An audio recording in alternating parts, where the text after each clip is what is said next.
And Kyrut said, "Then, just before takeoff, enough passengers changed their mind to abort departure." And the first-time viewer asks, does this have anything to do with the collective hanging on the wheels of the revolutionists? And Kyrut said, "One chap's latest tattoo, done in Old English script, I might add, reads, 'You can learn a lot from listening to other people talk if you don't want to know much.'" And Kyrut said, "A part of speech's routine duties is to act as a comforter." And Kyrut said, "A certain man alive in this universe used to make up things. He said that turnabout was only fair play."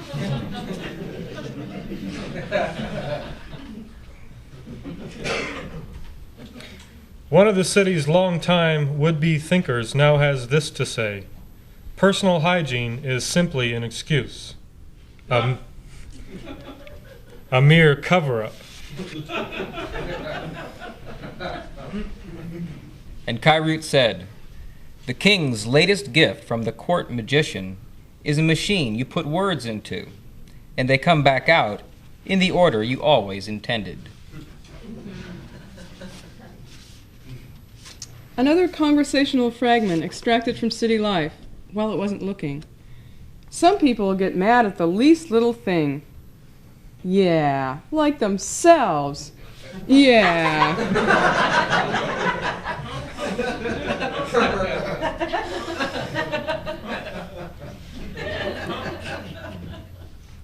And now for today's math results from the fourth race. Crude people have crude hobbies. Everyone has a crude hobby. A man up on the club level says he resents us talking about him and his family in this manner. Neo Myth 428. Whenever the gods have a fire sale, the creatures are always very happy. At least as much so as is possible under the circumstances.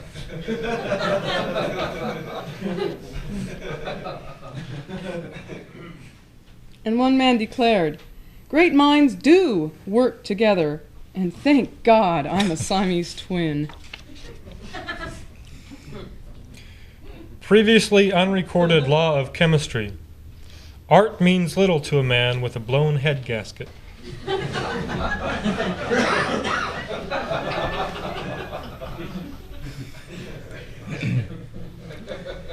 And Kyrut said, "When it came time to think, one guy would always look around to see what everybody else was doing. I assume you don't really want to know who the guy was."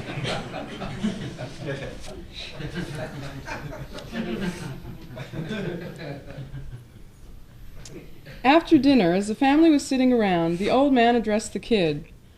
"What's the use in having a phone if you're not going to answer it?" He paused to sip his brandy, then continued, "What's the use in having a book if you're not going to read it?" He paused to sip again, and then said, "What is the sense in having a house if you never paint it?" His wife broke in, "You surely aren't going to say, 'What's the use in having a mind if you never use it,' are you?" And I ask you, what could anybody say after that? And the kid replied, "I ain't anybody, Clyde." And Kyrut said, "After the city library had burned to the ground, one man looked at himself and said, 'Okay, let's get on it.'" And a viewer asks, "Is it possible that a revolutionist is the only person who knows what he's talking about?" Well, yes, as long as he's not actually talking.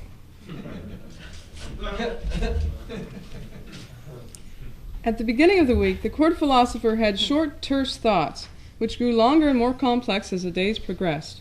He said this was because he was usually hung over on Mondays.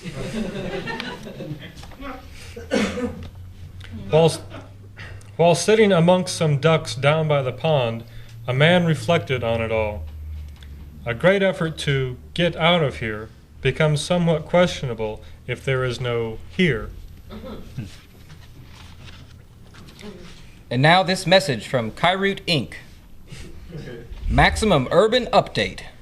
A man with fleas can sleep better, assuming he can sleep at all. Update to the update. Some ships can only tell they're sailing when they spring leaks. Okay, update to the update. The mind is a more wondrous thing than it can ever imagine, at least at sea level. And Kairoot said, the stupid always like to be reassured. And the chap thought, when your own thinking is the captain of your ship, at least you never have to wrestle with the question of whether you're going to go down with it or not.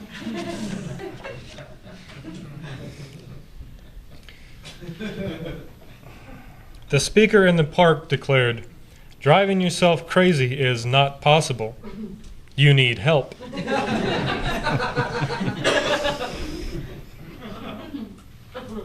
And Kairoot said, one king told his people, I don't particularly care what you have on your minds, as long as it's not me.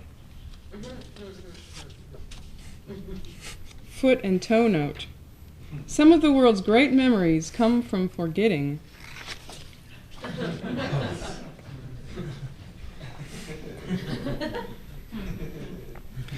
And Kairoot conveyed, the three Proverb brothers got an early crosstown bus, and the first brother said, I feel a pithy saying coming on.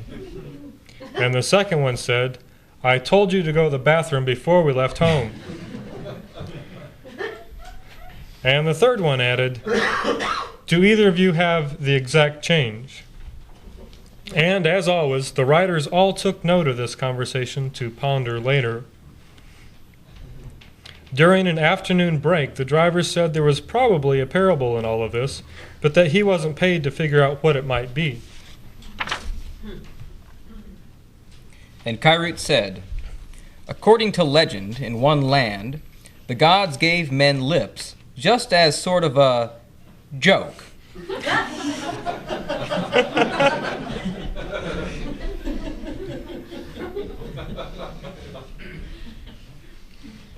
Early on in one city, the children are taught, having fun is no fun if you know it won't last.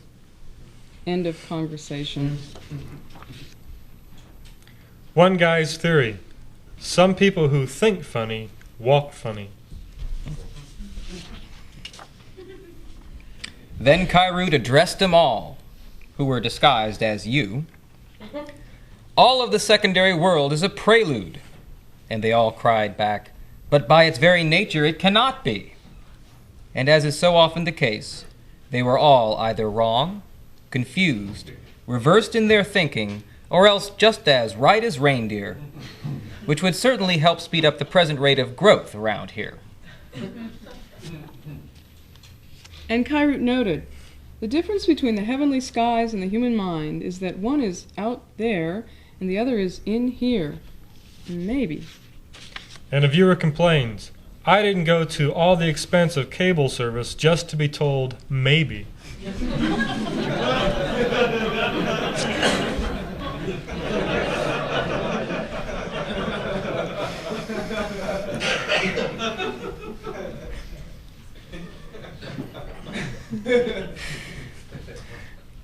One Universe's 16th commandment. Thou shalt not be serious in the face of real reality.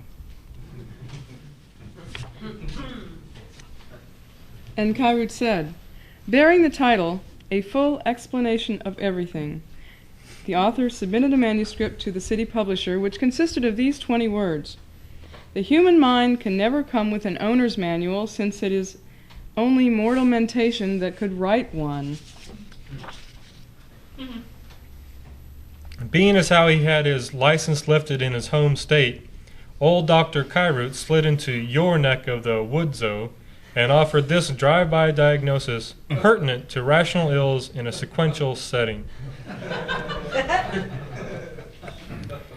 If frogs cause warts, then causes cause frogs. He says that'll be $20 for an office visit, and he don't take post-dated checks. And Kyrut said, "The more that ordinary people want to think, the more civilized they become, which is not actually the same thing as thinking more."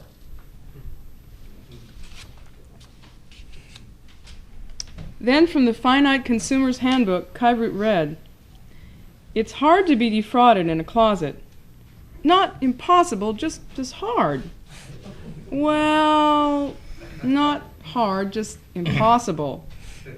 Revised edition due early spring of next year." And Kyrut said, "In a peculiar way, some people find the revolution to be far too obvious. One king who considered himself a great hunter would only track imaginary game." As a kind of reward, this one reality would sometimes change the destination point in the middle of the trip, without telling the passengers, as if that made the slightest difference to them. And standing outside the bar, one reformed old sorehead said, "That's another of the really neat things about being alive, ain't it?" Posted below the city's official welcoming sign was a notice that said, "Those who know what they're doing thought-wise need not seek employment here." Construction jobs remain available only so long as the building is unfinished. Got out of order, didn't it? Well, keep going. No? Doesn't look like it. Okay. Okay.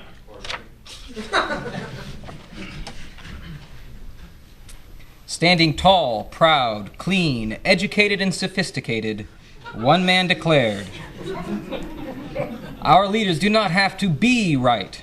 All that is necessary is that they be in charge." Even he later wondered if he was talking politics or discussing his own mental processes.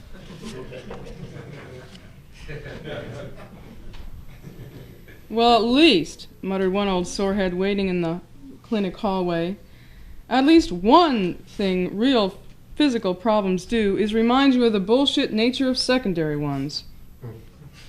In a limited dimensional reality, many creatures will leave their den saying they're going to seek relief when what they're really after is just a breath of fresh air."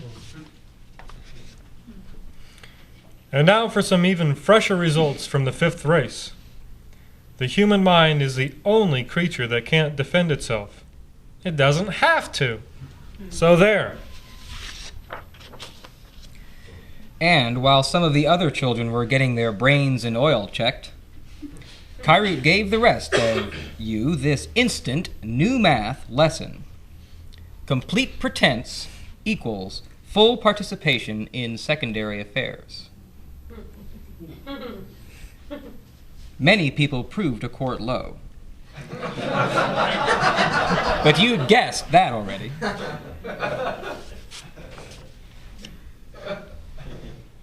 Then, cashing in your chips on your behalf, Kyrut rolled this one on you. If you give something your best guess, it's proof you live in the city. If you call it something else, you're moving up in the world. And Kyrut said, "A fellow who used to live just over yonder recently said, 'The good thing about having other people around is that there's always somebody else who can be wrong.'" Cortical culinary curio. When the food gave out, they began to eat the grease. When did the food run out? Shortly after they learned how to eat.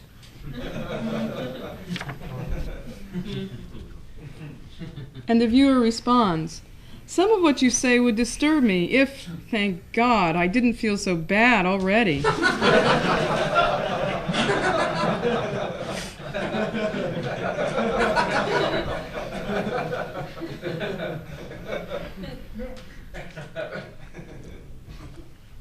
And Kyrud said, playing both parts of the consumer and the dealership, one man kicked his own tires, reflected on the journey thus far, then remarked to himself, as though he was the latter, I can't say that the car itself has been that much of a joy, but your service of it, I must say, has kept the whole affair at least interesting. And Kyrut said, once the king had appointed a full complement of ministers and advisers, and had directed a division of labor as was reasonable and appropriate, he said, I still don't see what good it will do.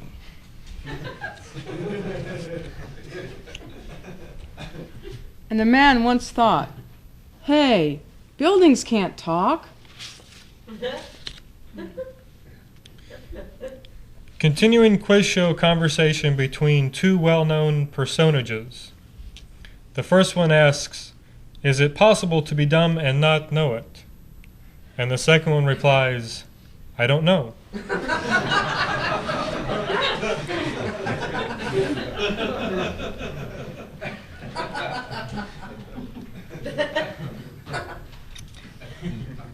Then Kyrut offered this, Neural Gardener's tip.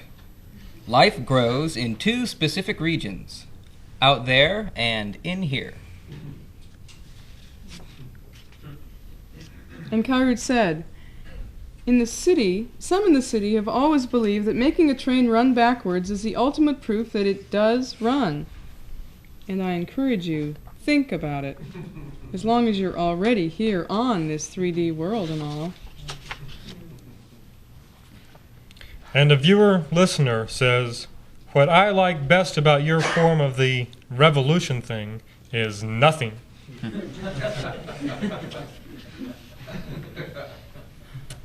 Legend has it in one universe that their gods at first planned to give the creatures an extra eye, but at the last minute substituted opinions instead.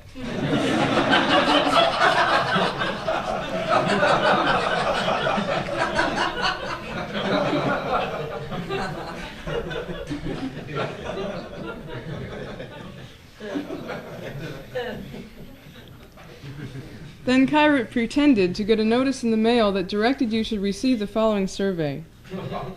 If dining is a secondary equivalent of primary hunger, and love the secondary reflection of primary sex, then what is stupidity a human version of? And a voice in the back asked, how long do we have to answer?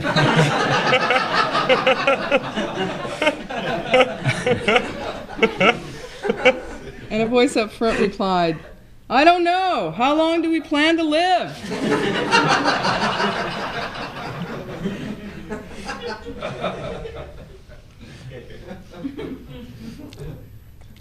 Topographical newsflash, newsflash, newsflash.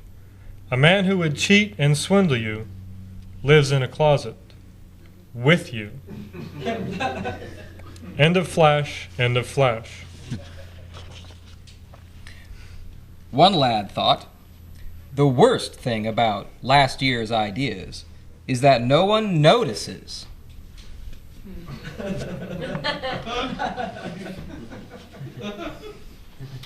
And Kyrut observed, there are several things you could say about the matter of a way out.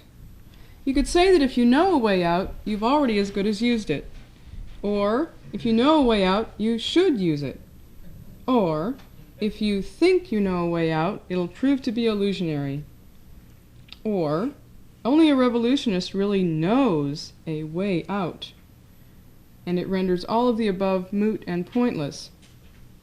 Thank you, and good night. And remember, as you head home, to think carefully. Good night, and God bless you all. Thank you ever so much.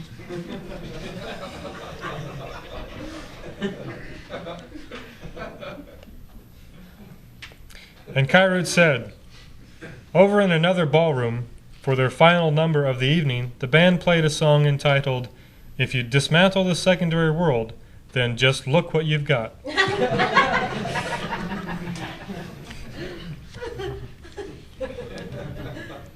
The sixth race, you say? The sixth race now, is it? So you want to know about the sixth race? So okay, I'll tell you about the friggin' sixth race. Only the stupid are ever serious. Everybody has to be serious sometimes.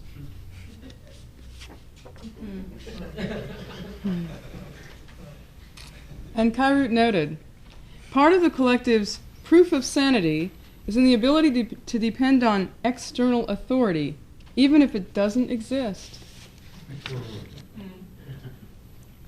Then Kairoot offered another portion of his thumbnail sketches of history, this one concerning the progress of theology.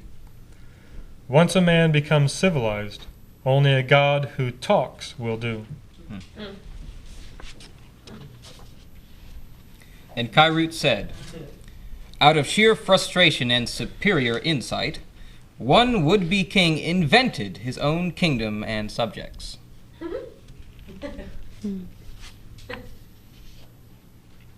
A great thing, said the stable master, about fictitious horses is that you don't have to feed them. And a viewer remarks, the reason I prefer long stories and parables is that it gives me more time to imagine that I'll eventually understand them. Thanks for nothing. Sincerely, etc. And Kairoot said, the man yelling over in the park seemed to be yelling, if the secondary world did mean anything, then man wouldn't have to invent it. Geez, he can yell loud.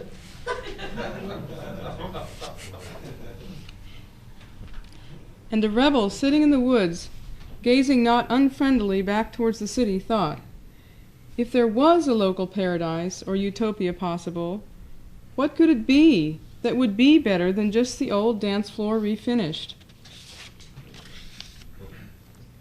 And Kairoot said, and according to yet another legend, okay, myth. Oh, all right, a story I'm about to make up. According to this one story, one day this one man got so mad that his primary world turned one color and his secondary another. So, okay, what do you think of it? Or do I have to make up your reaction too?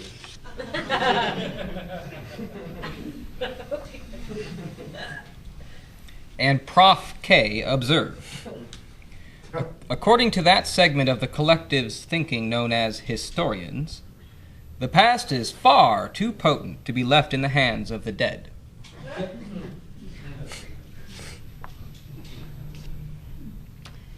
And Kairoot said, later that afternoon, in a return engagement, the three proverb brothers played out this scene. The first brother said, in the metaphorical world of the intellect, men are divided into two types, authors and editors. The second brother broke in, what about critics? And the first brother revised his comment, okay, into three types, authors, editors, and critics. Then the second brother countered yet again, but that leaves out buyers. And Brother Uno returned with, okay, they're divided into four types, authors, editors, critics, and buyers.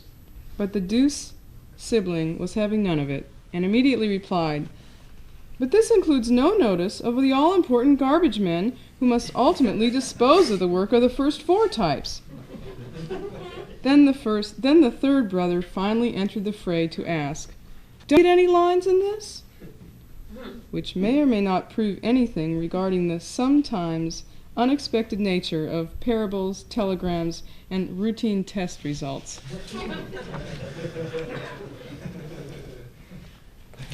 And Kairoot said, hormones do the dancing. Feet just take the credit.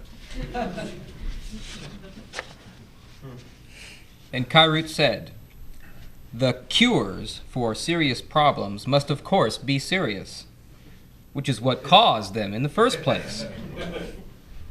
And a testy viewer says, I didn't spend my hard-earned money for cable service to hear somebody talk to me about what causes what, so stop it, right now.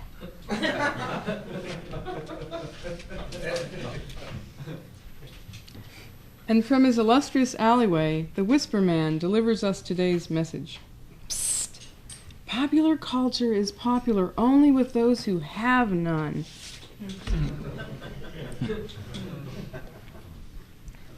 And Kyrut noted, most men try to compensate for the loose feel of the bus's suspension system by tightening themselves up.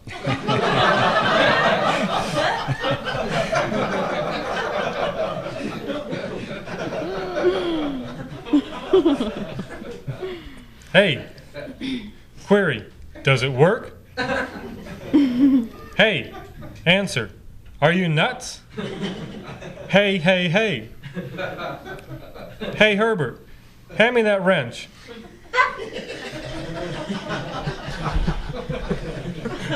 Or do you think we've got it tight enough already?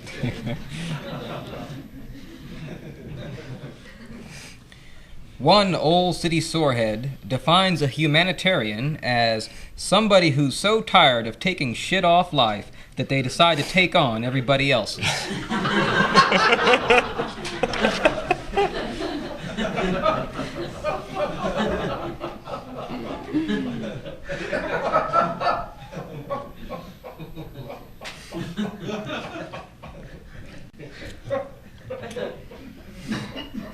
And Kyrut said, a man in a house near a major intersection gave himself a multiple-choice quiz which went like this.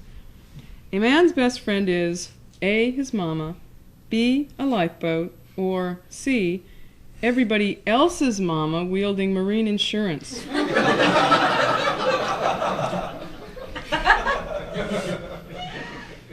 He says it was the noise of traffic that made him do so poorly the first time through. Okay, all you laughing know-it-alls and smarty pants, here's a little quiz for you. Which will men dislike the most? Something they thought was serious that turned out to be a joke, or vice versa?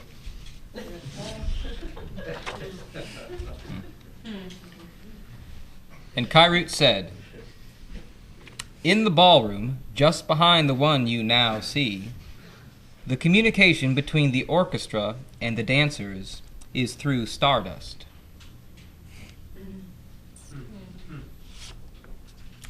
Then the warrior chief, after contemplating the nature of the conditions confronting them, commanded the troops, to hell with a bridge over troubled waters! Shoot the waters!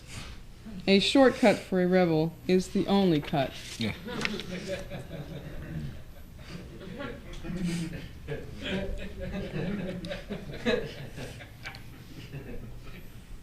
And a gentleman writes to the advice doctor, Dear doctor, do you think I'm going crazy?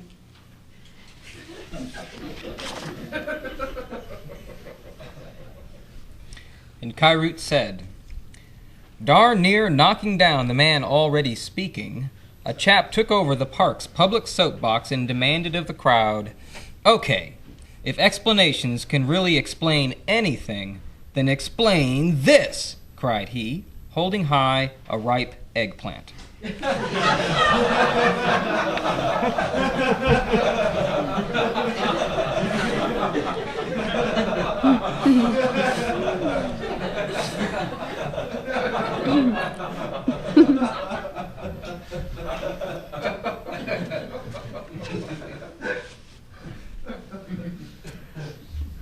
The thinker on the curb glanced up at traffic and said, no one wants to admit they've been wrong. That's why we were named man and have the potential we do. Even when cops or pedestrians aren't around, cars go by. They never shut down the power plant except in cases of extreme emergency. Are you an extreme emergency? And we tune into Channel 9 just as Officer Obvious is squirting seltzer and telling the boys and girls, remember,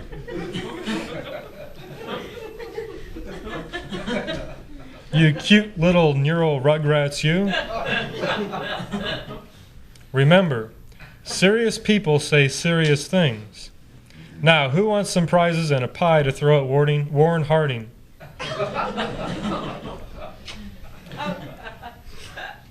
Are you sure that was Channel 9?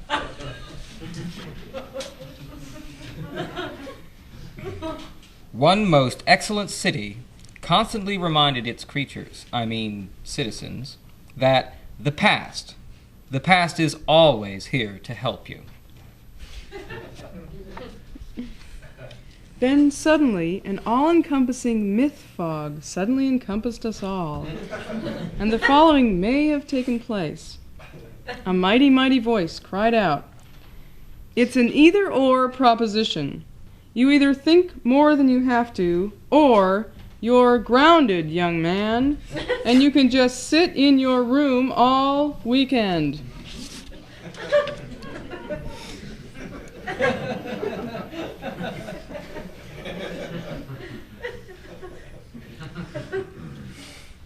Then a man who'd heard some of all this, and who owns a convertible, asked, So if you do get over taking life so seriously, so then what?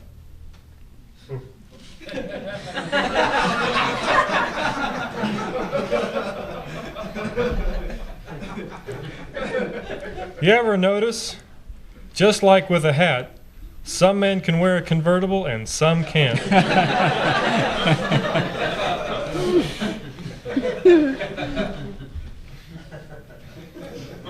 And Kairut said, "For some, having children is like your genes saying, 'Hey, I'll be back in a minute.'"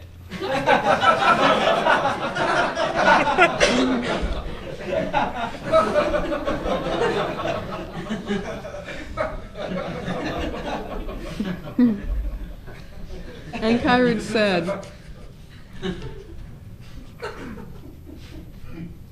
Kairut said, after having sat out several of the more important dances, one guy sashayed outside while thinking, if the revolution wasn't so funny, it could be a joke. And a correspondent writes, After considering your words, I now think I understand what you mean by the distinctions of a necessary world and a secondary one. But now that I do, whenever I think of the necessary one, I smile. And when I think of the secondary one, I smile and shudder. But then I end up smiling some more. Then Kairut served up this tasty, though optimistic, treat for the weekend. Being satisfied is being able to commit suicide without hurting yourself. Oh, okay. Super optimistic tip for those who may actually make it to Monday. Being intellectually alive and rebellious beyond any rational call to do so will at least see to it that only you can make you feel mad, sad, guilty, or embarrassed. And okay, enough of that now. Look out, lips, stand back, gums, watch out, brain, and so on like that. And Kairut said, In the Stardust Ballroom, the perfect metaphor for life is life. And Kairut said, a thinking creature with no source of reference has the best one possible. One man secretly heard the sky talk to him.